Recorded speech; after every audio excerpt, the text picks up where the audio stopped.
This episode of Linux Action Show is brought to you by GoDaddy.com. And by Ting.com. Head over to last.ting.com and save $25 off your first device.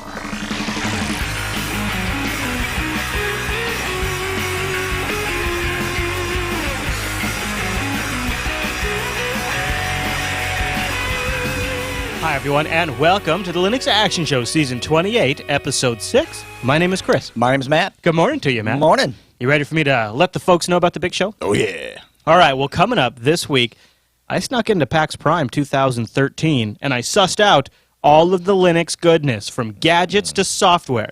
So we're going to do a PAX Focus show today. Coming up in the second half of the show, we'll go over some of the games that I discovered at PAX that I think you guys will look forward to. Plus, I talked to a few devs about their Linux support, so we're going to have an interview from the floor of PAX, and I'll demo a couple of the games that I think look pretty interesting.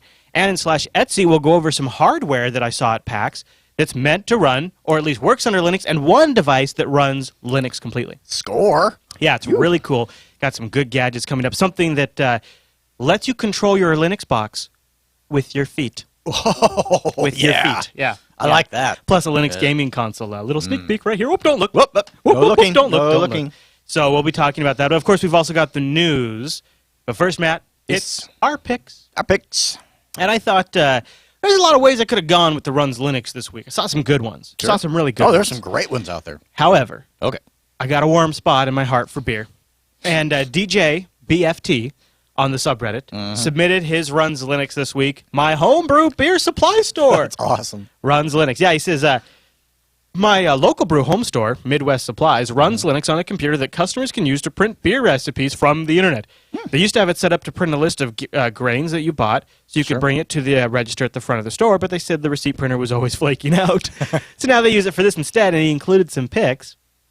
And you're like, oh, that's cool, that's cool. And then you actually see the picture, and you're like, oh, that's really cool. Oh, like, there's a nice Linux box, Yeah, and then right? that looks like a really awesome beer supply store. Oh, it does. We've got one down in Everett, and it's a little podunk compared to this. Yeah, right. It's totally nothing even close to this. This is really Look at that. nice. Yeah, they got Firefox going there. I see the old that's Ubuntu cool. style menu bar up there. Yeah. That's pretty cool. I like that. Yeah, this is nice. It got a little GNOME Classic going or something on this thing, and I think, whenever you spot Linux in a place like this, that's worth celebrating. Oh, In absolutely. a place that makes beer, well, that's just Beer two great and things. Linux. Yes, exactly. Yeah. Oh, yeah, you've got some for Tux. you guys watching the video version of the show, Matt here has got Tux at PAX 2013 Prime. Yep. And here in Seattle, the LPI Institute, the guys that do the Linux Professional Institute exam, Good they were stuff. there recruiting folks for that, That's so awesome. spreading the word about Linux, and they gave me that Tux Penguin to bring back. And now he is guarding my mic. Yeah. In fact, I think I grabbed two. Oh, yeah? Yeah, I think that one's yours, actually. Oh, okay, cool. Yeah, I did grab two. Score. Yeah, so you can have that one. All right, yeah, I'll totally take him home. There you go. All right, Matt. Oh. Well, why don't I get to our picks this week? What do you think? Good stuff. All right. Let's do it. All right. Before we do that, I have to say thank you to our first sponsor, GoDaddy.com. GoDaddy.com, the world's #1 domain name registrar. And let me tell you something. They're working on something big. I'm probably going to be able to tell you about it next week. Oh, something huge? It's something big. I think it's exciting. It's a great time to be a GoDaddy customer. And you could go use the link in our show notes, and you get the express pathway checkout system. This is something brand new. It just takes you right into what you want on GoDaddy's process. You get in, you get out, you get your .com, you're done. And when you use the link in our show notes, you get that .com, $2.49 freaking cents. Ooh, yeah. Now, I don't know. I mean, that the inventory on that might be out. Let me tell you, if you go and if you get an error message, hold tight. Don't worry. The Linux Action Show has special leverage with GoDaddy. I can't tell you what kind of leverage, but it's real special. It's real special, and it moves fast. Very quickly. It's fast leverage. It's fast leverage. Probably next episode leverage. So here's what you got to do. Here's what you need to do. Go to the show notes for this week's episode of the Linux Action Show. Click on the Thanks to GoDaddy spot right towards the top of our show notes. That'll bring you to the express checkout. Go get your .com for $2.49 while you still can. While I have good leverage, I can't guarantee that deal's always going to be available, so go take advantage of it while you can. Get its walls good. And stay tuned for some exciting announcements from GoDaddy. Go get yourself a .com. You're thinking next week, huh? Yeah. Maybe. I'm looking forward to see what this is all about. BSDnow.tv was bought using our 32% off code. We've also got that listed in the show notes. I don't know what that would be for. I have no idea. I have no idea why you would need BSD Clearly, Now. it's about radios. Yeah, BSDnow.tv is Obviously. nothing. I have no idea what that would be used for. But if Making you were bread. if you were to get something like a .tv domain, you could use the code GO32 off Good. too, and then you would save 32% off that .tv domain. So thanks to GoDaddy for sponsoring the Linux Action Show. Thanks to you guys. I have it on good authority that the real leverage that we have with GoDaddy is that you guys actually use our promo codes and keep our sponsor happy, so they keep us on the air. That's right. So really, All thanks to you guys. Big thanks to the community. All right, Matt. All I right. got a couple of picks for you this week. Oh, yeah. This one isn't so much an Android app. Oh, yeah? Yeah, if you've got like Android 2.2 or newer, you might actually already have this on your phone and not realize it because I don't know. I just didn't feel like Google made a big stink about it. But No. one of the things that my wife likes about her internet phone from the Fruit Company is that it has the Find My iPhone feature. Right. Yeah, my wife's all about that as well. And you can get that with like Lookout can do that, and Pray can do that. We've covered both of those on the show before.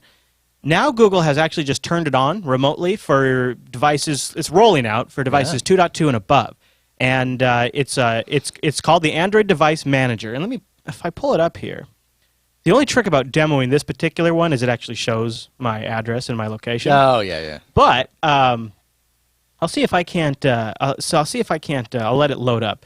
But it gives you essentially a show it quick. Boom, Google Maps overview right there, pow. You saw that, yeah, right? yeah. And so this is Google Maps you know and love, and then it goes out and pings your phone once you go and load the page. And it's just you go to google.com/android/device manager, or I believe it's android.com/device manager. Here, I'll zoom way out to kind of reduce my. Yeah. There you go. So you Yeah, there you go.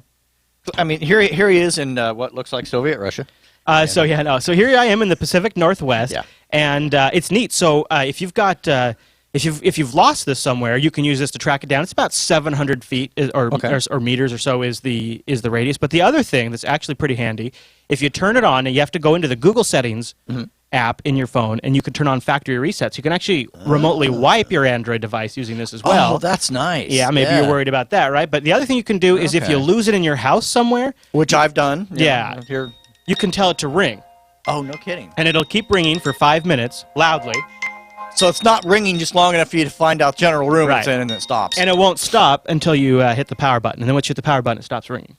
oh, that's good. I'm going to set that up here on the note, too. Yeah, and supposedly they are working on like remote message features too, so you can send a message to the screen.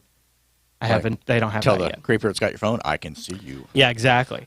So I'll link to in the show notes if you want to read about how it works. Cool. I don't know if it's they're not clear if it's always actively tracking or if it only tracks when you load the device manager screen.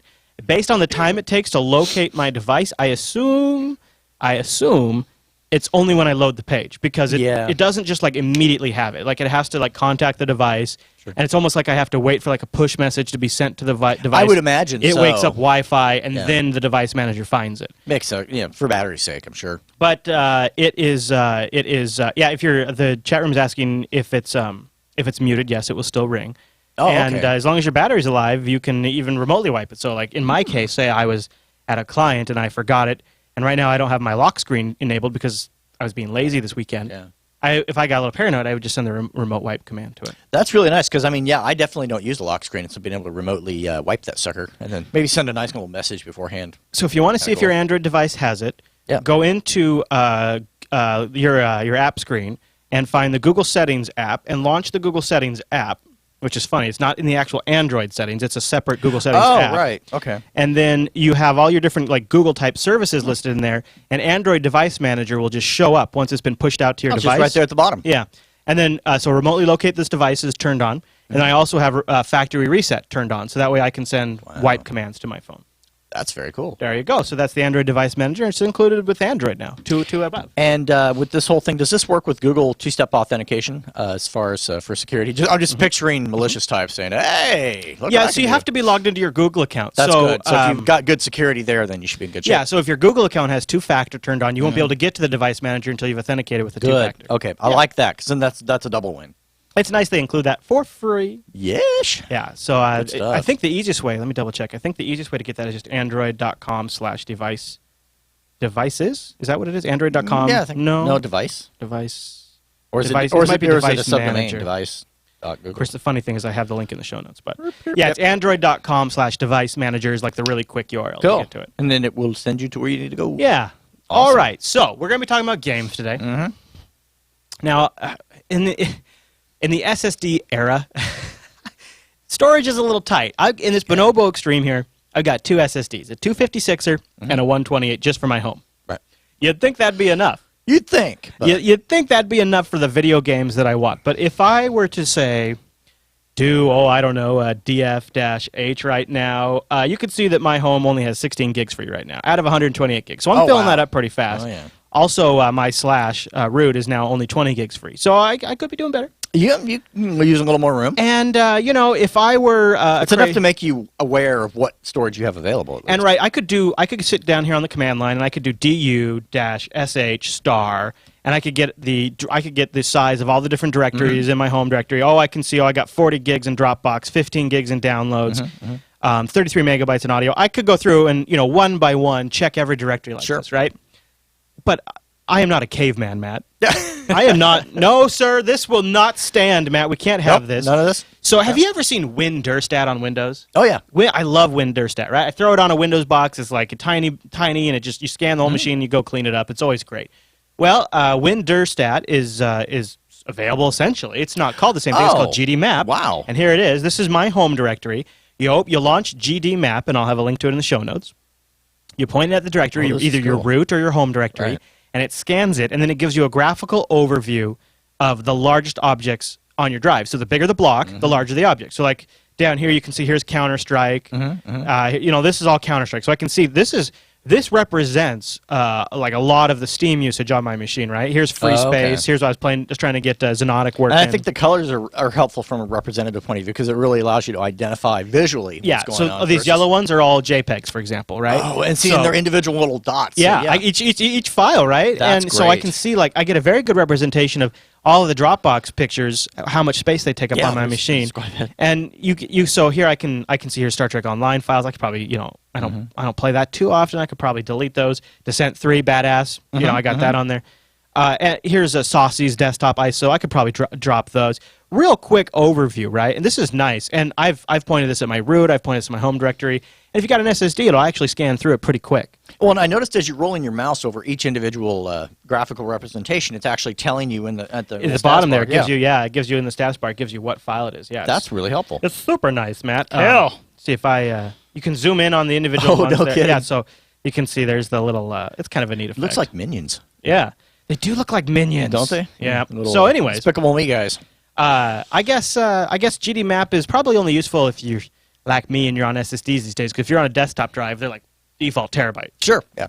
You don't care, but if you're running SSD, it's kind of a thing. It is kind of a thing. Kind of a thing. Storage is finite. Yeah, very good. Well, so there you go. So that's GDMap, and we'll have a link to that. It's on gdmap.sourceforge.net, and Android Device Manager links to that as well in the show notes. I haven't mentioned it in a little while. By the way, Jupiter Broadcasting has a couple of Android apps for your Android device. You can listen to us on the go. We're having some audio stream issues right now, but those are not related to the apps. Nope. We have Callisto and one called Jupiter Broadcasting. We also have affiliate extensions that you can grab that help support the shows by tagging your shopping sessions to contribute a portion of your shopping to us. And we also have links at the bottom of our site. And something that's kind of new, and it's awesome, is the Roku app. That's where I'm at because I've been a long-time Roku guy. Roku's great. And the fact that I've got it on my home screen, I can just bop right in. I can see what's live. I can see what's been posted recently. I can just go ahead and go for it. Yeah. So I just want to remind folks from time to time that we do have those available, and you can grab those and that's right. Watch us on your TV. I think for the most part the live stream's working too. Although the live stream might be having some upgrades soon. Oh, really? Yeah, the guys at Scale Engine are working on that. Oh, sweet. All right, Matt. Cool. Let's do the news.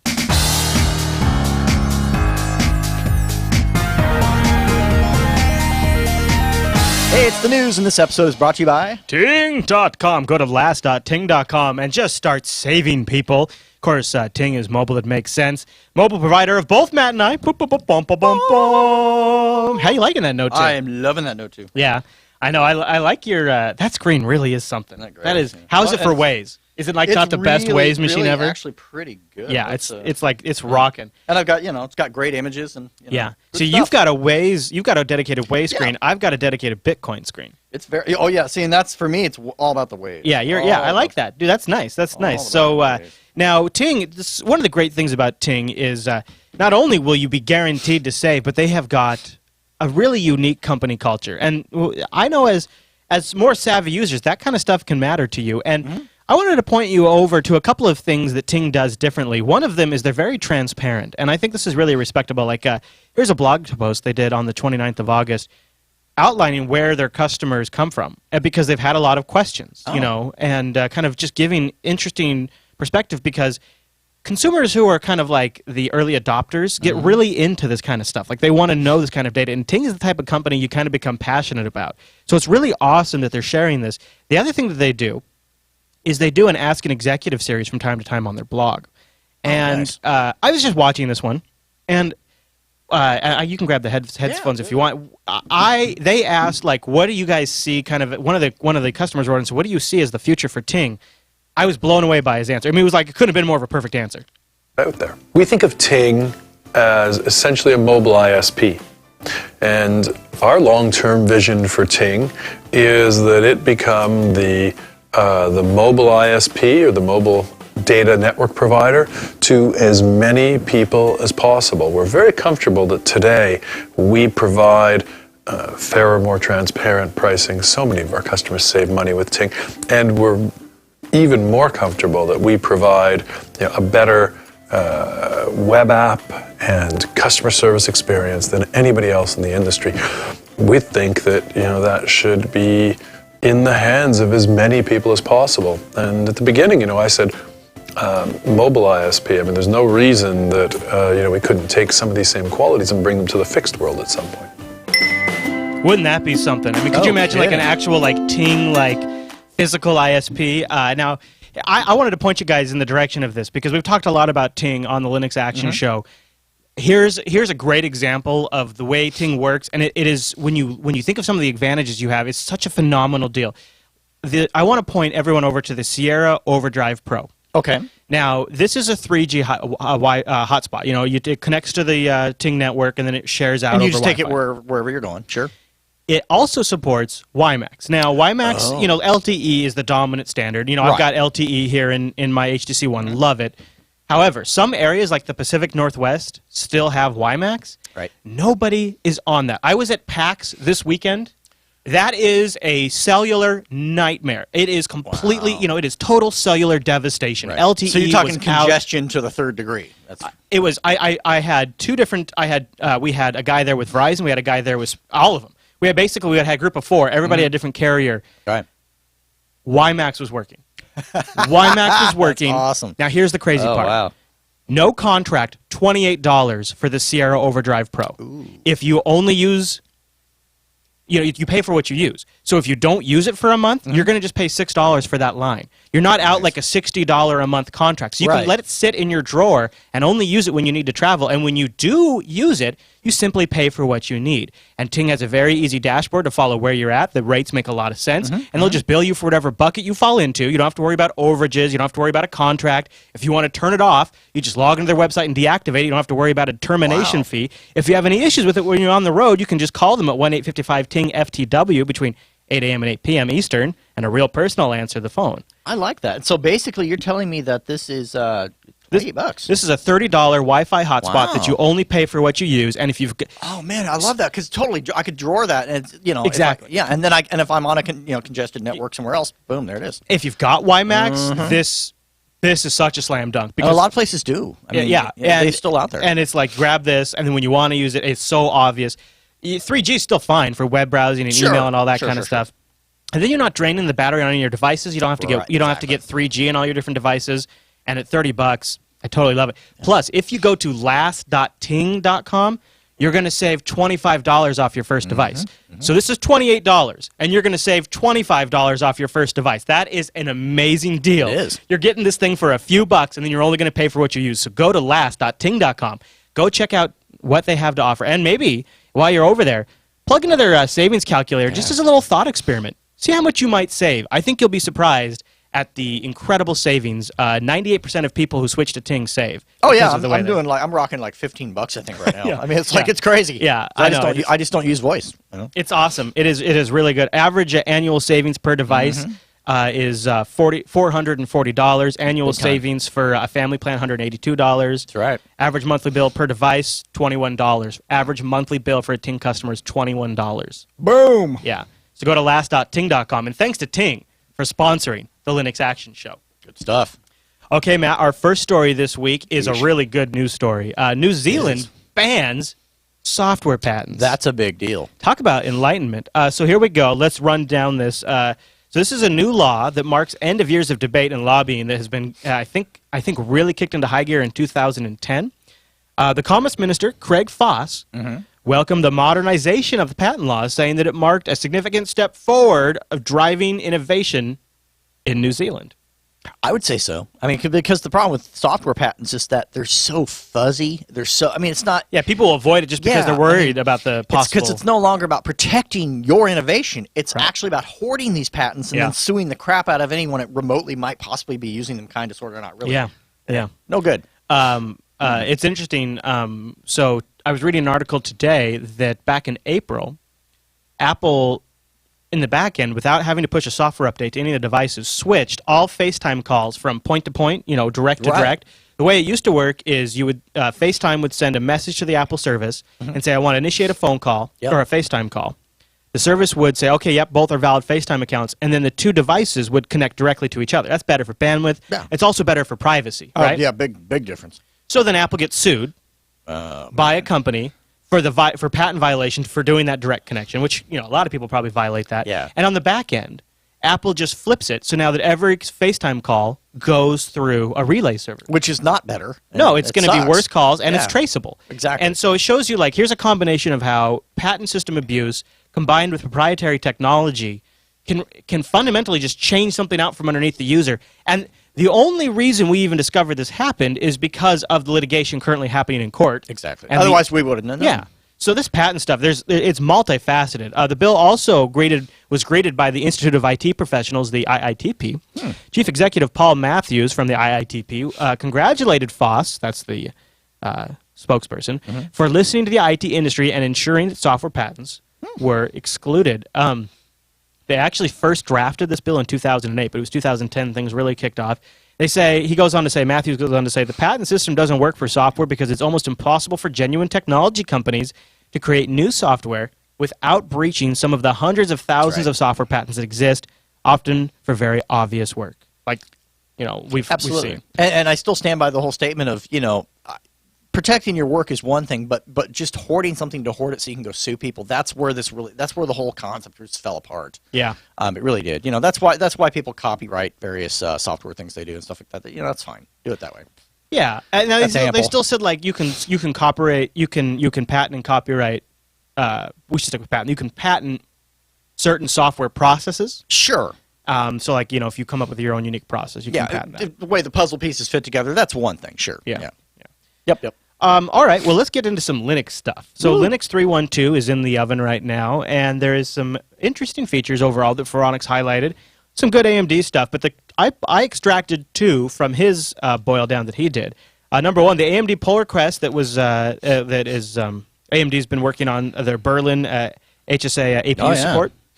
Along with that, they are also working on dynamic power management for the AMD Radeon HD 8000 CIK series of graphics processors so that the cores can dynamically be powered down and up. So in kernel 3.1.2, AMD 8000s are going to have a dynamic power management. Along those same lines, in 3.1.2, GPU runtime power management has been merged into the DRM next tree for kernel 3.1.2. This code allows for powering down secondary GPUs, such as those in Optimus laptop configurations. GPUs controlled by DRM drivers can now dynamically toggle on and off depending on whether they're needed. So right now in a Linux box, if you've got an Optimus setup, all their core is always on. Now, if you have a System 76 machine, this is one of the customizations that System 76 took care of in the bonobos. They fixed that at a hardware level, so I didn't have to worry about that. That's the differential. Right. But for everybody else who doesn't grab a System 76 machine, they've been running both cores all the time, and this is going to finally solve that problem. Well, it's comical because these folks will do that. They'll go and buy these machines that have them made for Windows stickers on them and then complain and bitch about how Linux isn't ready for prime time. It's like, no, you just can't read. Yeah. Sorry. This is helping, though, this kind of getting... But this is great. I think this is the right direction for both AMD and NVIDIA. We're seeing, it's not quite the same stuff, but we're seeing different types of dynamic power management now coming to the Linux drivers from both sides. And I love the fact that there's so much focus on power management because it was a needed area that they're really going into overdrive. So that's awesome. All right, Matt. Now, I didn't grok anything from the chat room about about. All right, we were going to get them. We were going to get them to enlist us a doomsday clock. Oh yeah. But alas, we did not get a doomsday clock. clock. However, we now begin the X11 doomsday clock segment of the news. Boom, boom, boom, boom, boom. So we've been sort of chronicling the closer and closer march to Wayland. Yes. And GNOME is celebrating with a binary specifically built for Wayland, GNOME 310, like we talked about last week. Has many Wayland improvements for Mutter to work as well under the GNOME shell interface. And they've also worked on the GTK toolkit. The latest GNOME Wayland improvement is big because now GNOME is being built with two binaries, one for X11 and one for Wayland. Yep. Monkey suit is coming. Yeah. That's the whole time. Someone said monkey suit day. It's like, that day is rolling around pretty darn fast. Yeah, chat room's already on it. The chat room is already on it. I got it bookmarked. Believe me, I know. Oh my. You know, it's interesting. I'm already pulling down. I installed something. I don't know what.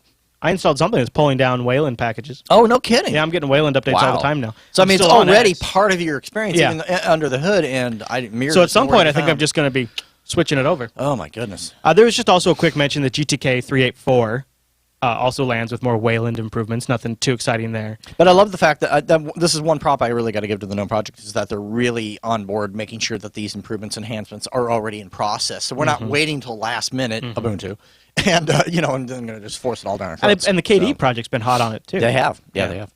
Now, let's talk about the Ubuntu project. Mir has now improved multi-monitor synchronization. So it's not all Wayland. It's also a little Mir. Good. So Mir Composite Bypass landed last week just before the show, which improves performance on full-screen games. Oh, and okay. some folks, in some circumstances, are now claiming that it has better performance than under X11.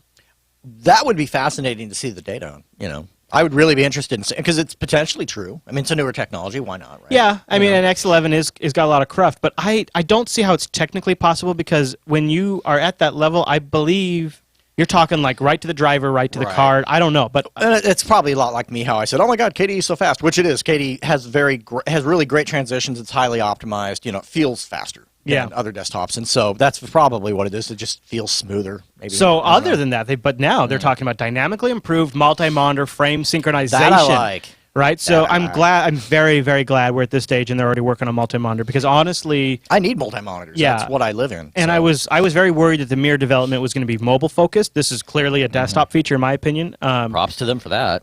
Yeah, the committer said that he describes this as a dynamically improved multi-monitor frame synchronization for handling frame synchronization to avoid tearing on multi-monitor setups. Good. A global frame rate count sets the highest frame refresh rate on all monitors being used by Mir, and then that's how they determine the synchronization. Decent. All right. Well, I'm glad to hear that.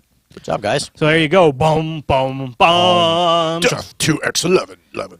Yeah, somebody's got to send us a good countdown doomsday thing. That'd be awesome. Yeah. Let's talk now. We talked about Ubuntu. Let's get our OpenSUSE coverage in. Oh, yeah. OpenSUSE 13.1 to be an evergreen release. Seems like just yesterday we were doing 12.2, 12.3. Yeah. I mean, it's like, whoa, where'd that come from? Some folks call this long-term support, but that's essentially what it is. They call it Evergreen. Evergreen is a community project to prolong the life of selected releases of OpenSUSE by providing updates and fixing beyond official dates. Previous Evergreen releases included 11.1, 11.2, and 11.4, and 13.1. 13.1 is officially due out in 18 months. It'll be supported officially for 18 months, which is May 2015. The Evergreen project will kick in, and it'll extend its life until November 2016, so for an additional 18 months. So 13.1 will be officially supported for 18 months, and then the Evergreen project kicks in, supports it, extends another 18 months. That's pretty cool. Yeah, 13.1 is currently in the beta stage. It's due to be released on November 19th of 2013. It'll feature Linux 3.10, KDE 4.11, GNOME 3.10, GC 4.8, LibreOffice 4.1. It'll also be the first SUSE with that new rewritten YAST in Ruby, and Weston experimental packages. Speaking of that march towards replacement. I want to check out that new YAST. Yeah, really curious how that turned out. Okay, so it seems like almost every week at the end of the news segment, we have got a Kickstarter project. We do. Our thing. I backed this one. Did you? Yeah, see right there, I got the little backer. I got the little backer badge. And I think I know why. It involves flying. I couldn't afford the backing where I actually get a drone, but this is a programmable flying robot that runs Linux. But That's here's just what's awesome. different. So we kind of talked about one of these recently. This one is much more consumer focused, and they've extracted it. They've abstracted it so it's running Linux. Okay. And then they are making, like, it's got all the basic flight logic, and then they're going to make like an app store of recipes that you can put on there to have it do Oh, stuff. dude, seriously. So yeah. not only is it the flight logic based, what that translates into is that you don't need to necessarily know how to fly pilot level. Right, To it fly the knows thing. that. Yeah, It knows how to to do fly. that, yeah. It just allows you some control. So then, and- like, if oh, you want to be a man. surveillance drone, you put that app on there. You want it to be a pizza And I'll drone. bet you could roll your own recipes too. I'll bet you. So they need 125K, and they've got 62K so far. 10 days to go. I'm going to play the clip. Should Let's I play the All right, clip, I'll yeah, play because the these clip. guys have got to make this happen. I want to see this bad boy.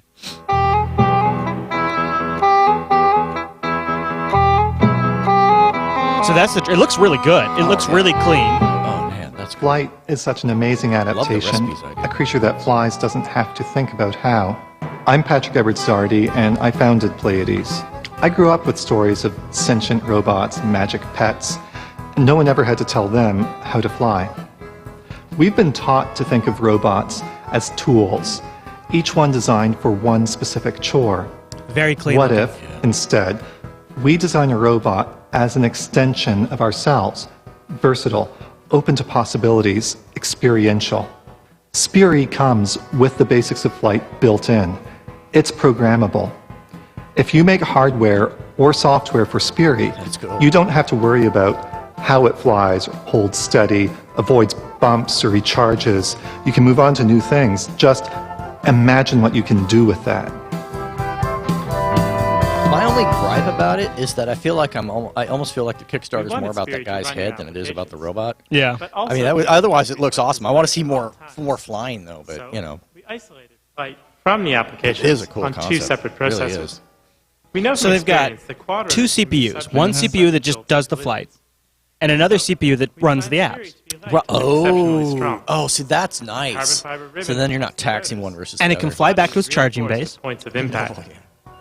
Spiri is programmable, but how will anyone get your apps? That's why we're building a platform. It'll work like an app store on your phone. There's enough processing power on board to run a wide range of applications, and a slot on top for a sensors really cool or idea. other accessories. As a creative team, we wanted to bring these elements together in a beautiful form. That was an important part of bringing Spiri to life. Pretty cool. So I'll let you guys watch the rest of the video. We'll have it linked to the Spiri show is a notes. 1 gig processor, 1 4 gigs gigahertz of memory, processor. Linux and ROS. It's set up to make Hold on, I just development talked over the easier. specs. Let 'em- Spiri has a 1 gig processor, 4 gigs of memory, Linux and ROS. It's set Did up he to say make 4 gigs of memory? It sounded like it, right? 4 gigs of memory? I got to play that again one more time. Well, if you're Spiri doing has a 1 gig recipes, I mean, the process- recipes could be pretty advanced. yeah. All right. Let's. 4 gigs of memory, Linux and I can't tell what he's ROS. saying. It's set up to make development easier for one or many Spiris. Spiri offers a layer of abstraction that is very interesting for software engineers. You don't have to fuss about the mobility. You have that already built in. Just go right ahead That's one of and the go and developers. solve actual problems. One of the things that intrigues me about Spiri are the possibilities on the commercial application side when it comes to... So I'll let you guys watch the rest of it, but very, very cool looking device. And I love this whole, we abstract away, you know, we've got an interface you write to, you can give it commands. Kind of seems like that's the way the future is going to be for this kind I of think stuff. so. I think so. And I love the idea of being able to roll your own recipes. I would like to have seen more flying throughout the video, Yeah. but I think for the most part, I'm pretty excited about it. They've only got a couple of working units now, I think, but they talk about like they can work in conjunction too. Like you can have like That a would be group of them. awesome. Dude, if you can do battle bots with this and Oh, like set it man. up with like Nerf missiles and stuff, I mean, I'm sold. Well, if I had a couple, I mean, like if, That would be you so know, cool. like let's take this 10 years down the road, and these things are $200. Right. You could have like home security systems. Yeah. Where you got the charging station mounted on your roof. Oh, and you could totally aerial surveillance. Yeah. You know? Yeah. Exactly. I mean, you really could, like, when you set the away alarm or the home alarm, you could, like, you could have one go up. It could survey. It could land. It could charge. If you had two, one would go awesome. up while the other one was charging. I mean, I'm just saying. And it'd be cool because you could even like maybe do a recipe where it has variable tours, you know, so it's not like on it, you know, not real predictable. So someone trying to get into your house isn't going to be able to predict it. That'd be Oh, look at this thing. Look at it go. Yeah, get some flying? and a set of intuitive flight maneuvers so that you can start hacking with it right away. We're looking for all levels of support. I like that it runs Linux, and I like that they're like, this is an open platform. Start hacking on it. We Right. want you to hack on this, Which is really nice to see. And they talk about too, like they've created it so that it can collide, like or like it can get like if it like flies up under a desk and one of the sides is stuck under the desk, like it'll be smart enough to like. Oh, it'll self-correct. Yeah, Okay. yeah, like it doesn't freak out. That's cool. Way of the future, Matt. Way of the future. Now, there's obviously room for abuse with this kind of thing. Oh yeah, I'd be abusing the hell out of it. But if they put like a gas motor in that thing could totally bring my Thai food. That would be awesome.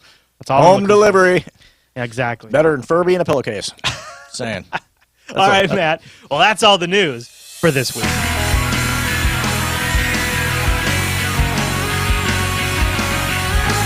PAX Prime 2013 is going on right now as we record this episode, Matt. And I snuck in there and I sussed out all the good Linux nuggets, and we're going to talk about them in this episode. Good stuff. We got some hardware, we got some games. In this segment, we're going to talk about games, and this segment is brought to you by System76, creators of the machines born on this earth with the sole purpose of running Linux. That's right.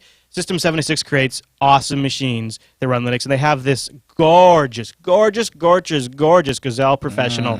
Absolutely brilliant. Look at that thing. It's got USB 3 on there. You got eSATA. You got HDMI out. I mean, all the stuff you want. With an i7 processor, this is a serious machine. You're gonna USB on both sides too. Is very nice. That's a nice feature a lot of people take for granted. 1080p LED backlit screen looks absolutely gorgeous. I love the tight design on this thing.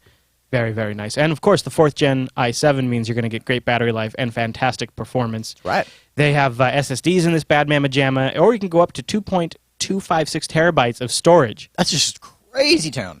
Yeah. I love it. So go check them out. It's also got the HD 4600 in it.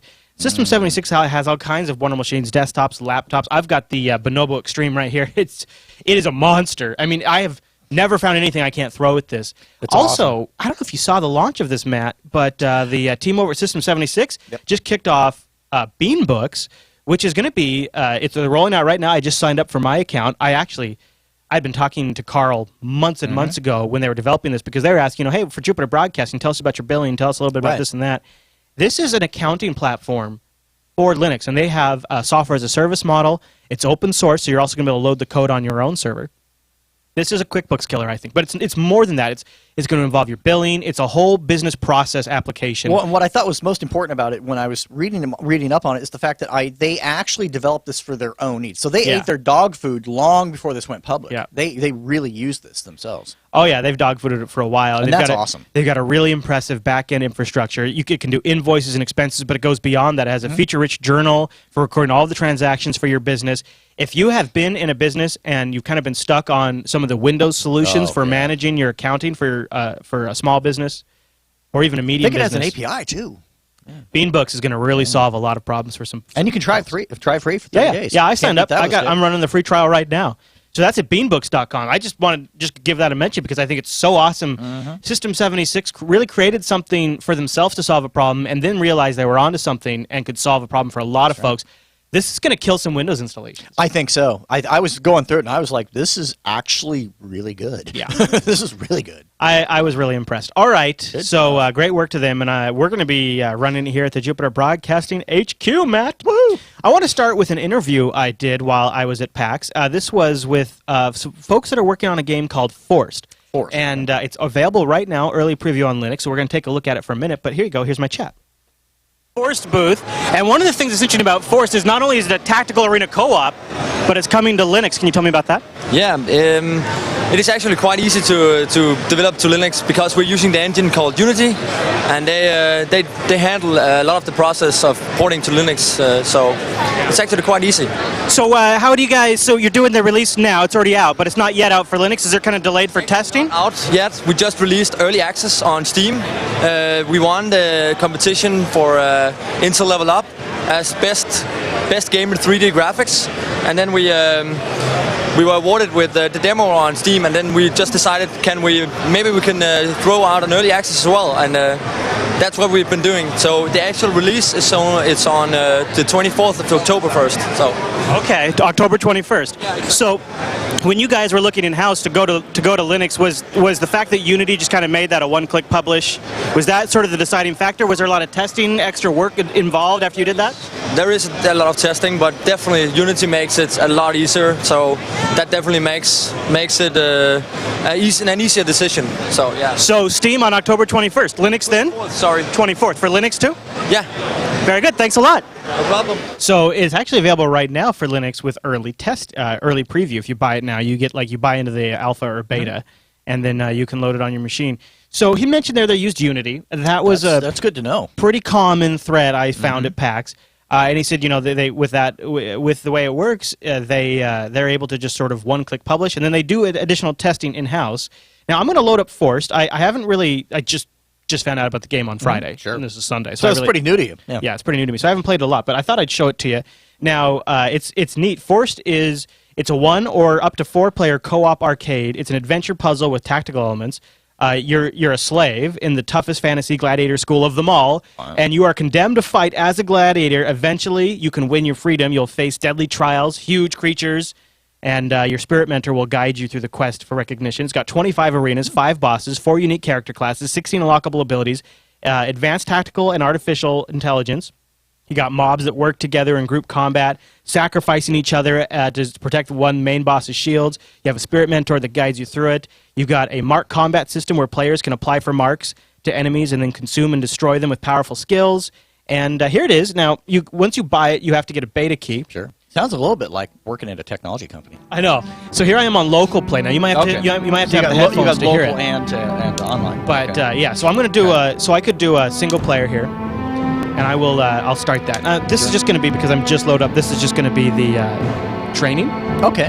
But I thought load's pretty good. Got some nice. So, finally, some company. Yeah, I like that. Greetings. My name is Balthus. I am a spirit mentor. My kind has trained untold generations of gladiators for honorable combat in this very arena. Starting now, I'll be training you. So you go through the early training. Now what I'll do is I'll play just a couple minutes of this. And there's some foes, and that's who's talking right now is one of the foes, and he's kind of like the bad mentor, I guess. And it's fun. So I'm going to skip past it though, so you can see what it looks like when I suit up and fight some guys. Follow me. Now I notice a glowing orb. That's my spirit mentor. That's your spirit mentor that you're following. Okay. Pick up a weapon. Choose your style. So now I'm going to choose a weapon. Each has a rich tradition. Strengths, weaknesses, glory. Don't worry too much about it. You can always change it later on. So here's an example of combat. The voiceover, I'm a little iffy on it, but it's, It gives you your objectives. It's early days. Which is nice. Yeah, oh yeah, super easy to follow. So here's The a little selection begins. Okay. Try not to get hurt. So now I got a little, it's a little hack and slash with the mouse. I'm just clicking, right? Just kind of click through, you hack slash. Little Diablo here. Yeah, a little bit. But what's fun is the co-op potential, and then of course as the combat gets more advanced, you could have like a bow and arrow and stuff like that. That's cool. So you got more weapon choices. I noticed there's numbers coming out of each. Yeah, that's my damage. That's your damage. Okay. I think that's we can nice take that this it's given up to a you, but it's notch. not Let you feel your real powers. Are you ready? Excellent. And this is pre-release. That's really good for pre-release, actually. As gladiators, you wield the power of marks. Or even You'll find them candidate, maybe. useful. Yeah, it feels like about a release game. Behold, this worthy opponent cannot be hurt by normal means. All right, I'll destroy this. Attack him now. Okay. Use your marks. So you got these marks abilities. So this is one of the things they talk about here is the marks abilities. You can have mark them fully these marked guys. up. Now. But that's probably a good spot to actually kind of Yeah. conclude right there. So that's Forced. This, to me, where it's really going to get awesome is when you got a group of people going. Like I think that's what it's going to really add a dynamic, get some ventriloquist servers going. I definitely appreciate that they are allowing local play. Like, I really appreciate that, like, you don't have to have a beta key or anything. If you just want to play locally, you can just get in. Well, it allows you to just kill some time or get your feet wet and learn the game or learn how to play or learn the moves or, Yeah. without getting up there and looking like a noob. Now, one of the games we talked about maybe a month ago. About a month ago. Was Guns of Icarus. And Good game. they were at PAX. They were rocking PAX. They were in the Indie Den, so with a few other guys. And that's where I found the biggest support for Linux was the indie games. And, you know, the indie games this year looked better than any... I mean, I got the most genuine excitement in the Indie Den. And what's so Really? great about it is, like, a lot of them are planning on Linux ports. And the games look so good. Guns of Icarus online is one of them. So they were at PAX. And if you don't remember, Guns of Icarus is that really awesome steampunk-style warboat game where you got a guy who's at the helm, you got a guy who's at the gun, you got a guy that's at the steer. So it's a real team-based game. Here, I'll play And this, I could see myself losing days in this game. Oh, yeah. Totally. Yeah, they were saying that they have on the server because they have regional servers, but there's not region locked. You can connect to any server, and sometimes they'll have like Brazilians versus Chinese versus the French, like just these big airships going at each other. So if you're on the audio feed, picture a very steampunk-looking airships, big balloons up in the sky with pipes and wrenches everywhere. You have to target each other with cannons and fire at each other while one guy steers, the other guy does the aiming, so on and so forth. Very compelling. Yeah. Very online gameplay. If you like excitement, this is definitely a game for you. This is good. Yeah, and I talked to them. I said, so, what's the Linux reception been? Yeah. And they said they've got about 2 to 3% of their player base right now on Linux, but it's been going up every single month. Nice. And they think it's kind of tracking the overall Steam usage trend, but positive response. They say that they're really glad they put it on Linux. That's great. Yeah. That's what I like to hear. So I want to see more of that. Yeah, yeah. So Guns of Icarus right now is $19.99 on Steam, but they have it on sale from time to time. Forced is, like I said, early access. Now, one of the games that I didn't actually get to see there, but I have talked about a lot lately, and I finally got a chance to play it, is Natural Selection. Oh, yes. Yes. Now, Natural Selection is interesting because it's a first-person shooter, but it's also a real-time strategy game. Yeah, it's cerebral, but it's also very visual. And you can either play as an alien or as a Marine, a commando. And so the way it works is, again, you have like guys that are in charge. You've got different role assignments. You build things and set up. Do you have role assignments with your aliens too? Because I think that'd be interesting to see how maybe the hierarchy is completely different. It is. I haven't really done the. That would be cool. I played the aliens a little bit, and it moves so fast. Sure. It's crazy. So I was playing as the Marines. I'll play a little bit more. I'll show you with the Marines here. So here's all of. Would be cool is if Jupiter Broadcasting had a server here. That would be cool. So hey guys. So, but here's everybody that's online playing. But I'm just going to start a server just so you can kind of see it. Or I wonder if there's training actually. That'd be even better. Yeah, I'll show you the training. Because honestly, I'm such a noob at this game. Just get your butt handed to you the whole time. Now, a couple of caveats about this game. It's a little. I found it to be a little unstable when I start tweaking my graphics settings. Okay. But it is very good looking. This is the docking map. There's lots of different maps. They decay as the aliens take over. You can see there's the mini map. It's a very large map. Well, I like to give it to you during your load screen so that before you ever enter the game, you have an opportunity to see your layout. Right. Yep. Gives you a nice HUD. Right now, it's pre-caching some of the visuals, so that way they load super quick. So once you're in the game, it's nice and smooth. Some people have complained about frame rate. I have not had any frame rate problems. That's because you got a great computer. Maybe it could be just video card dependent. Yeah. But all right, so here we go.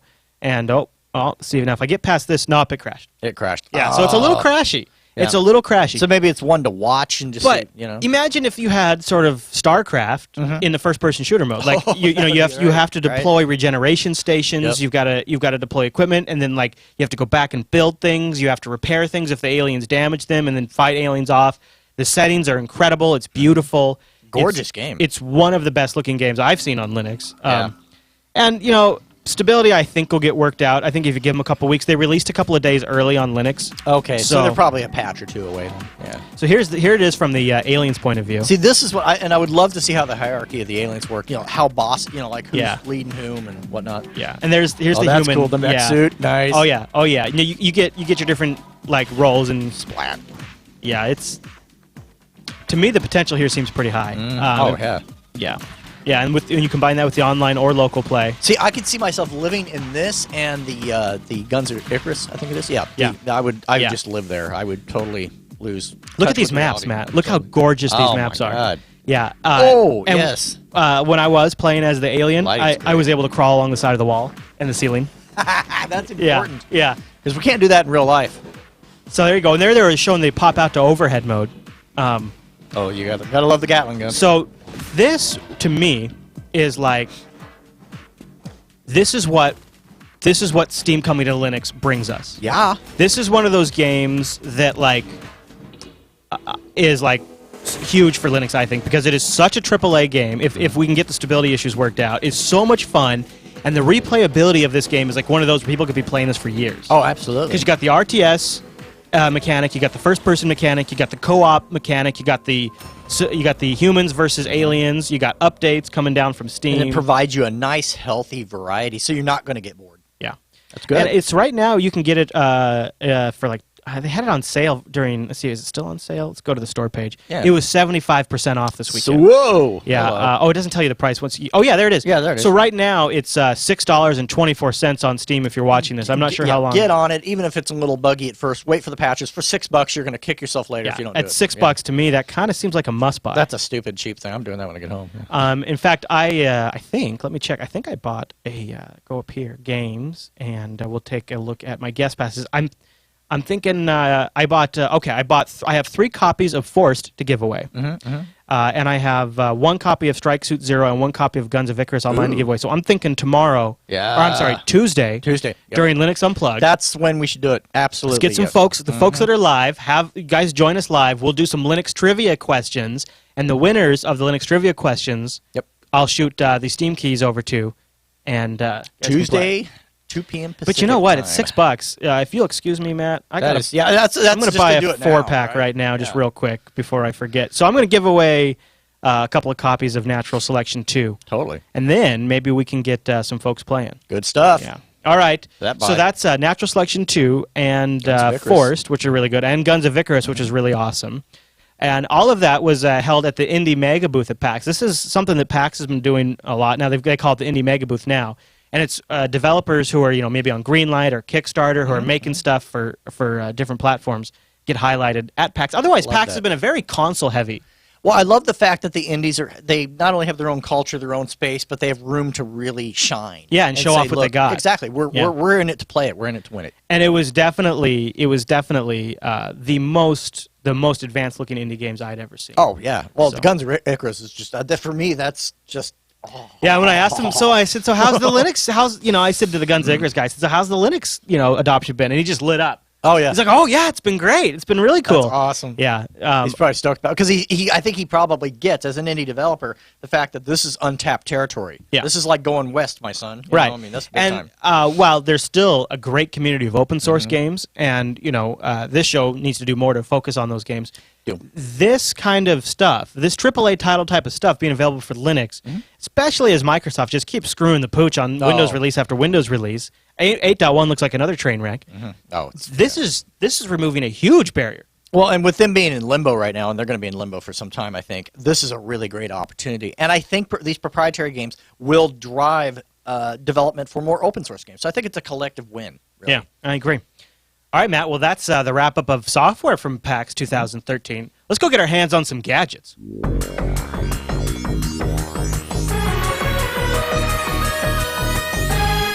It's time for Slash Etsy, and this segment is brought to you by Untangle. Go over to untangle.com/last. Why? Well, because Untangle makes firewalls that work flawlessly once you have them installed, and they are powered by Linux. You might have heard about Linux before. Yes. Untangle offers a free ISO download, too. So when you go over to untangle.com/last, right there, boom, middle of the page, they've got a download link. They've also got a contact form if you want a sales guy to get a hold of you, if you've got some questions. They have a lot of really great services and products. So they have appliance units you can put right on your network, right on the edge of your network, that are hardened, as minimal moving parts as possible, and they just run and run and run. I've had some in production for years, and you can check out sort of the software that powers them by downloading that free ISO. Then you can supercharge either that ISO or one of these appliances with their network services, filtering, content ID, block ads, block spam from coming into your network, intrusion detection, intrusion prevention, logging, prioritize traffic, VPNs, virus and spyware scanning. All of that stuff can be done at the Untangle firewall level with reporting and all of that built right in at that firewall, so it never even hits your network. That's awesome if you've got some Windows boxes. And if you use the code LAST20 when you get some of those services, you're going to save 20% off for 1 year or greater. That's awesome. That is a great deal. It's good stuff. So go to untangle.com/last. Check out the ISO. Love the little virtual racks. I mean, heck, I had my wife playing with it. I know. It was super, super simple. She enjoyed it. She thought it It's was one of fun. those things where it's like, okay, are you familiar with what a server room looks like? Yeah. Then you can use this. Yeah, totally, right. Have you seen a rack before? Yeah. Well, see, she never had, and she was able to park still herself got in it? front of. Yeah, she was just like, oh, it was just logical for her. She was just like, oh, well, this makes sense. This is logical. It's cool. So I got some goodies. Okay. And but I got Goodies? I brought back 2 pieces of hardware because both of them were really talking to me about their Linux love. And the other guys are like, oh yeah, bullet point. So I wanted to focus on the ones that are all about the Linux love. I got one that runs Linux completely, and then I got one that's more. I think we'll start with this one. It's called Stinky Foot. Stinky Foot. Or just I Stinky. like the name. It's just Stinky Board, actually. It's just Stinky. And it is a foot interface for your computer. Oh, dude, seriously. It's a USB foot interface, and it acts as a standard HID-compliant device. Okay. That once you program it, it has a memory chip built into it, and it remembers that the different points on the sticky board are those keys. Oh, whoa. Wait, so it's like sticky keys, but for your foot. So here we go, Matt. Here we go. This is the stinky board. Let's open it up here. Yeah. It's heavier. Like, go ahead and what do you think? It's heavier than you might expect. Oh, this got some serious weight to it. Yeah, it's got a metal plate. So for your foot. But that's good. That's build quality, and I like the fact they accent the metal. With Yeah, the, and really nice cherry switches for the pedal. It's got different springs, so you can have a different amount of clickiness that you want. Yeah, here it is. That's a man's device. Yeah, it is very manly. You're right. It's like not all dinky looking. And see, they got these additional springs that they include, so you can custom. Here, why don't you hold it while I get the box down and take a look at that? Okay. And you see on each corner there's 4 points. Each point has a LED light, and I can move this back and forth, so I can feel the pivotal points and feel the springs and moving. you see the little LED like diamonds they have there. Yeah, right here. Yep. So try putting that down flat on the table. Let's see. I'll plug this in. Yeah. Okay. So it's just a little USB device here. I like this. Now okay, try. I got some light ups here. Yeah. Okay. Good. Try pushing that in. Try pushing that. Yeah. Okay. There you go. Oh, okay. So I'm controlling. You are controlling my Alt F2 launcher. Yeah. So what I've been experimenting with is I have that at my desk. Now try pushing down. This one. Yeah, down. There you go. Oh, you see? So I'm dropping down my terminal. See, oh wow! So I need this during the show. So when he's trying to demo stuff, I can just be all. It's totally trolling. Right? Well, so what I have done is so hold that guy up there. So on the edges here. So it kind of goes like when it's under your desk, it's kind of like it's faced kind of like this. Okay, like you would for your foot. And your foot goes right on here on the top. And then when I pivot right, my desktop slide to the right. And when I pivot left, I go. No, it's not set right now because I didn't want it doing it while we were doing the show. But I did leave the 2 launchers. But so I can switch between my virtual desktops by pivoting just 1 foot, right or left. I switch desktops. Going up brings down my launcher. Going down slides down my terminal. I love the fact that it takes keyboard shortcuts to the next level because my feet are not earning their keep. I mean, they're just sitting there, right? So why not put them to work? It's designed for gaming, right? It's meant to augment your gaming experience. In fact, they include software that you say what game it is, and it tries to automatically figure a good mapping for it. But like, okay, so if we're watching, so here maybe I'll put it down on the floor. It comes with a 6-foot USB cord. Oh wow, that's nice. Helpful. Okay. Okay. All right. So now we got it down on the floor. So I'll close the. See here. There we go. There so I you just go. closed my launcher. Here, I'll minimize. And he did this with his foot. Yeah. Folks. So here I'm no hands right here, and then so if I click down, there's my terminal. Oh, nice. Click it again. It goes up. There's my launcher. Click it. It goes up. I like this. So I can just be sitting here, and while I'm working on it, just a twitch of my foot activates the different stuff on my computer. And now, how did you make these settings changes? What? That's the this is the $10,000 question. That is the $10,000 question. Okay. So it has a programmable memory. Okay. You upload commands to it, it saves it, and it becomes a keyboard device. So anything that recognizes a keyboard device will recognize the input from this. However, that said, and this is a big that said, the programming software, as of right now, only works under Windows. Okay. So you're now, using crossover for it. I'm working with the developer to try to make it work under Wine. Okay. It does not currently detect the board under Wine. Right. But once that's solved, you could use the software itself runs flawlessly under Wine. Oh, okay. So if the USB device detection was sorted out, so I plugged this into a Windows VM, programmed it in there, and then That's easy enough because once you got it configured, you don't care. You know? Yeah, and I was able to update the firmware Sure, on it, send sure, the commands, and then once it's exactly. Once it's set, it saves that setting forever. And what's nice about that is I can go to somebody else's computer, plug it in, and all of that same stuff is still there. That's nice. And the fact that it does run under Linux, it's just the setup needs a little massaging. So It's got a nice, cool metal plate. Yeah. You can adjust the sensitivity of it. So if I feel like by resting my foot there, I'm executing it too often, it will. You can change that. And you can see how, like in a first-person shooter, it might be nice. You could map one of these to reload. I was going to say, and the fact that it has a solid manly feedback to it. It's not this limpy crap. I mean, it's like it's those cherry switches. It reminds me of the old school Yep. IBM keyboards. Yep, you know? it's the same tech. Yep. Now the downside, Steam keyboard's $119. Still though, if you're a gamer, If you're an MMOer, like if you're in an MMO or an RTS often, or the other thing I was thinking is it'd be completely fun to turn this whole thing on its head and map certain. I essentially have 4 buttons with this thing. Right. It'd be really cool to map some of these to the soundboard. So when we're doing shows, like when we're doing Linux Unplugged, I could be browsing the web, I could be in the chat room, and if you said something that needed a sound effect, I just twitch my foot and that I could would kick be off. fantastic because it's like just Johnny on the spot. You don't have to like hunt the key or nothing. Yeah, they're saying they're seeing DJs pick this up. They're seeing they're seeing medical applications for it. So there's a couple of different things, and they made sure that it works under Linux once you have it programmed, which I really respect. And I talked to the inventor of it, and I'm going to be giving him my feedback on compatibility with Wine because they want to improve that. So. They're working on it for Linux, but right now you have to program it under a Windows box. Which I think is fine. I have no problem with that. And what I really liked about it the most is the fact that it felt like it was quality. It didn't feel all clunky and crappy. No, and that you can change out the springs. And I really, I've already gotten used to kind of controlling it with my foot. And I've earlier during the pick segment, I went to bring up my launcher with my foot.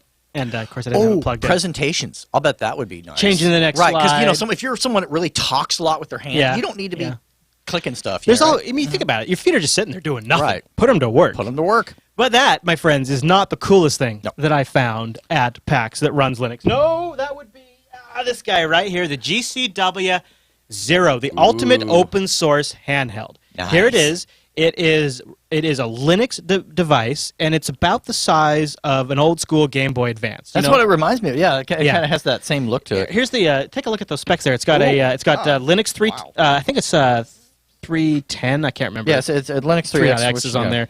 It's running OpenDingX.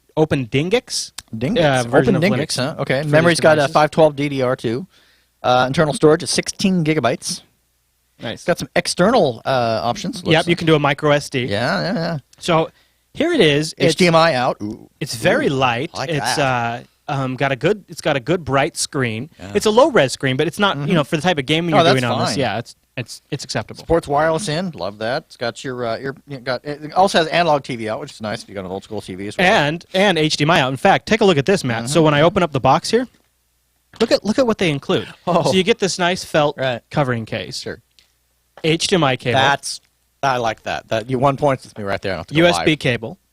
That's another and this is a USB adapter here, so you can you have a couple of different options. I'm not even sure what you would use that for, but it's a mini USB. Mini USB. Yeah.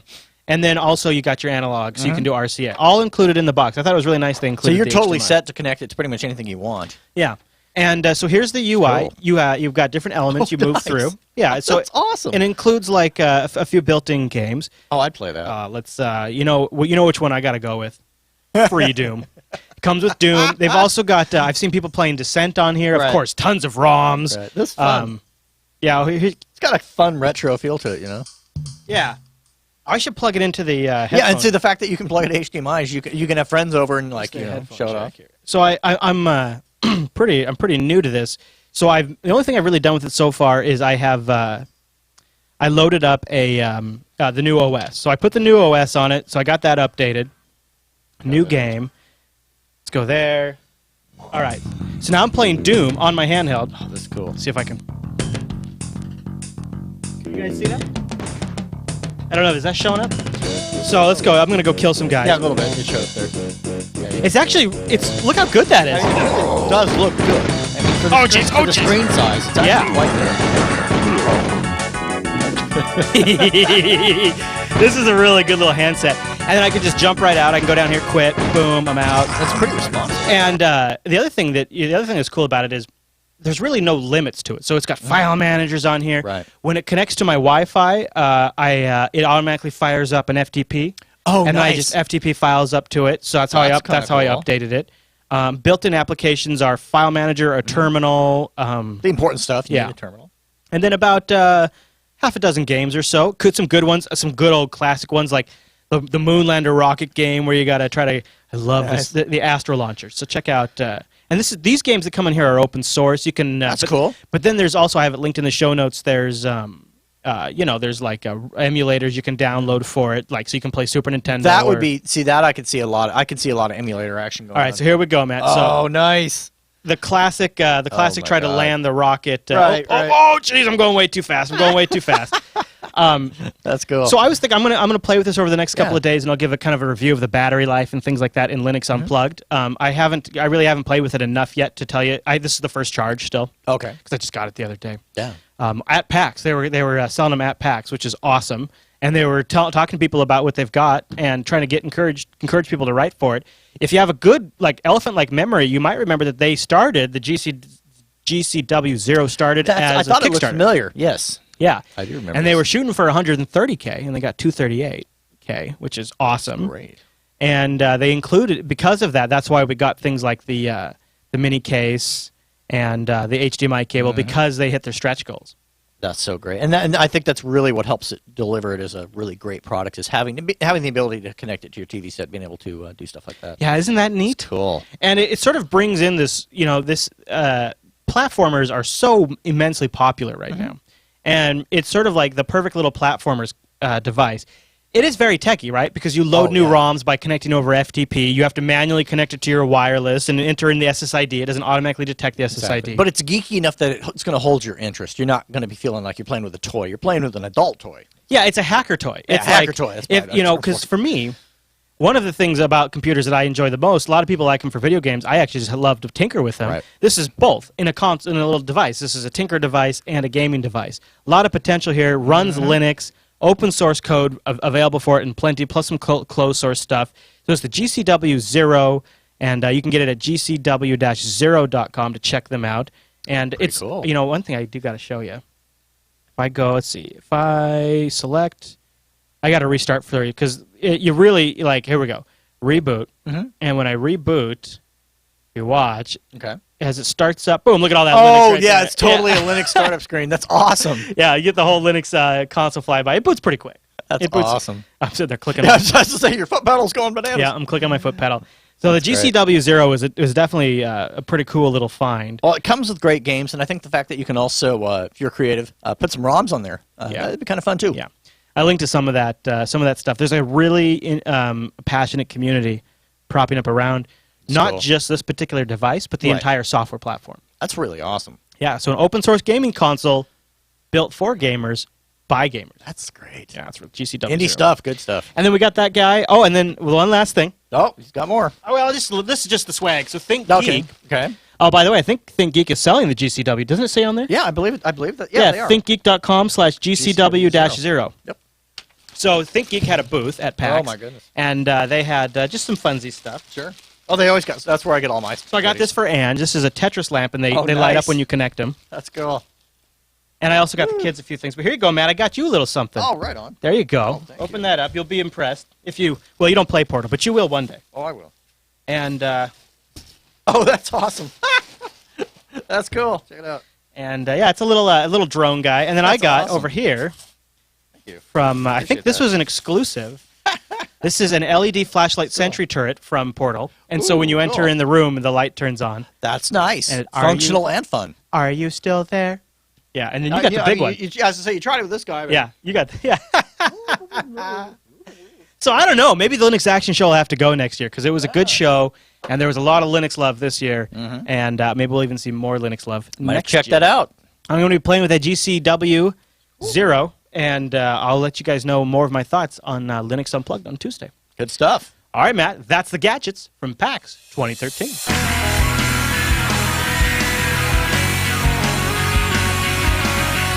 And that brings us to the end of this week's broadcast. Hey, Matt. Yes. Before we get out of here, why don't we read an email? Good plan. So Andrew wrote in with a challenging question. He says, "Hey guys, I would call myself an intermediate Linux user, not a beginner, but not an expert. I came across a forum post on Twitter, and they said, is FreeBSD hard to learn compared to Linux? That post had a lot of points about Linux and the differences between distros, but this line caught my attention." He says, this is from the article, "I think it's much harder to learn than Linux. I think it's much harder to learn Linux. Okay. Because the problem is you don't really learn Linux anymore these days. You learn how a specific distribution works. And, unfortunately, many distributions do not quite hold the general Unix approach in mind. Any thoughts or opinions about comparing the two operating systems in this regard?" And then he links to the FreeBSD forum that it's on. So, Matt, well, what do you say? Okay, so if you're talking package management, yes. Outside of package management, no. It's really the same stuff as far as there's some mild, some differences, but generally speaking, it's all the same. Yeah, I kind of go back to the arguments I used to get in when I worked at a school district, and the school board would constantly reject deploying machines with, back then it was OpenOffice, right? With OpenOffice.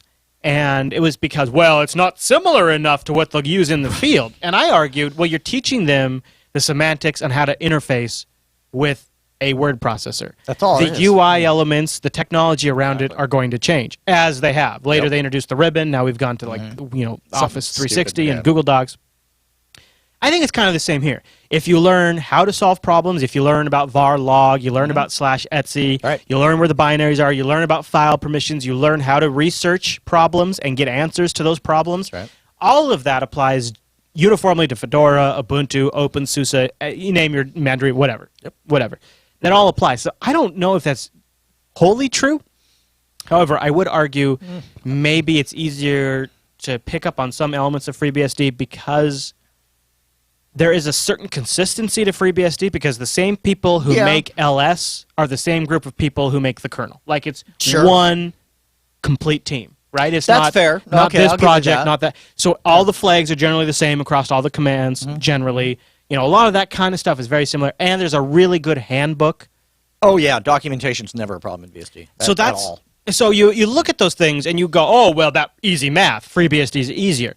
But in reality, user adoption and community and software availability in reality plays such a larger role in that picture, and Linux is clearly dominant in those areas. Well, and I think just use case, there are some differentials there. You know, I mean, there's not a whole bunch of FreeBSD desktops. It's just not really. Yeah, they do exist, but they're not as. And really, it's even less. Even on servers, it's not as common as Linux. True, but it's a great OS and solid to a fault. I mean, it's ridiculously solid, but it doesn't necessarily mean it's going to be. There are some differences, but and generally, whenever you get into a serious distro, you're not typically starving for documentation. No. I mean, you look at a lot of the successful distros that now stand as like the big dogs. They generally have, if not great documentation from the project directly, have an incredible community generating documentation. I found that generally to be true, although I will say recently, well, not even recently, I would say Ubuntu's documentation, it's either super up to date or super out of date. Painfully out of date. I'm talking like years. Like 11, 10, 11. And what's comical, some of the community distros are actually doing a better job in that department. So I don't know what's going on, but yeah, distros certainly vary in that regard. It's a little bit. It's a little bit odd, but it's a little more organic too at the same time. Yeah. So we only got one email this week because I didn't get a chance because I was playing video games. It happens, but hey, we'll double down on it in Linux Unplugged on Tuesday. Right. So, Matt, where should we send people to find out more what you're up to during the week? As always, you can find me at facebook.com/Matt Hartley Public. Whoa. We'll have links to Matt's social profiles and mine in the show notes. I want to remind everyone that the Linux Action Show is live on Sundays at 10 a.m. Pacific, which is like, I don't know, 5 a.m. UTC, I think. Google. 5 p.m. UTC. 5 p.m. UTC. But we have it in the calendar. Go to jupiterbroadcasting.com/calendar. And it'll do all the math for you. You don't have to scare. We got a link there to do the math. We love it when you join us live. You can hang out in our IRC, yell at us. Plus, you get to see a lot of the stuff that goes down between the segments. That's right. Which is a whole other show. Basically a whole hour more of show. A lot of the antics and behind-the-scenes stuff that we do during the live show that you might not be catching in the recorded show. There's a lot of craziness. Very true. More bloopers. Yeah. It definitely is. Probably some stuff we couldn't even release. No. Some of the stuff that probably regretting having said. It's a little bit in trouble. Just a little bit. So definitely join us live if you can. And Linux Unplugged will be live Tuesdays at 2 p.m. if you can join us for that, 2 p.m. Pacific, and we'd love to have you there. And don't forget, you can email us, linuxactionshow@jupiterbroadcasting.com, or pop that contact link at the top of our page and then choose Linux Action Show. Or even better, a link or a thread in our subreddit. That's right. And, of course, the BitMessage goodies are always at the bottom of the show notes. Right. We have our BitMessage address if you want to embrace the new communications technology. Because we're trying to overwhelm Chris with messages. Right, yeah. Basically, if I could just have 100 different ways to check for feedback, that'd be great. So we're just... Absolutely. Smoke signals will be next. And then telepathy. And, why not, right? Well, might as well throw it in. Sure. Yeah, I got a whole ritual now before the show. Actually, it failed me today. That's why we only had one email. But we do appreciate Andrew emailing into the show. All right, everyone. Thanks so much for tuning in this week's episode of the Linux Action Show. We'll see you right back here next week.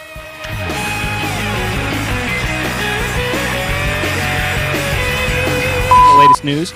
So they've currently got they have an episode scheduled, episode 1, and it was supposed to be last week, but Chris Moore, creator of the PCBSD project, is going to be Alan's co-host for BSD Now, and his wife went into labor the morning that they were supposed to do the show. Oh wow, that takes precedence. Yeah, so they delayed it a week, but and then it'll probably come out a little late because we have some things to do once the episode's been recorded, so it'll probably be out like Friday-ish, maybe, for this week, if everything goes as planned. So if you watch our site Friday, there might be a new podcast with Alan. And he's already got one interview in the can with a guy from the Open BSD project.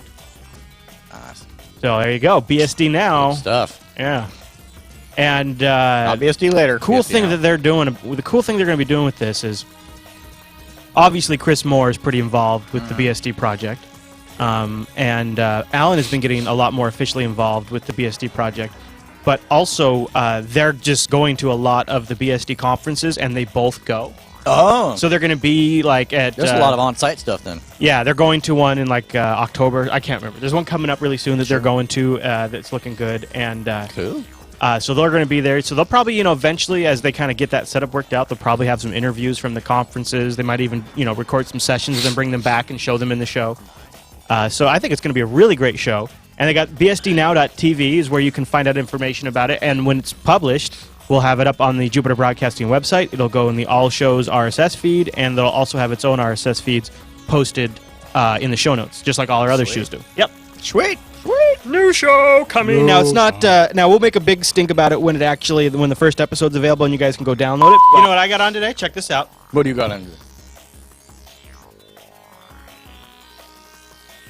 Oh, System 76.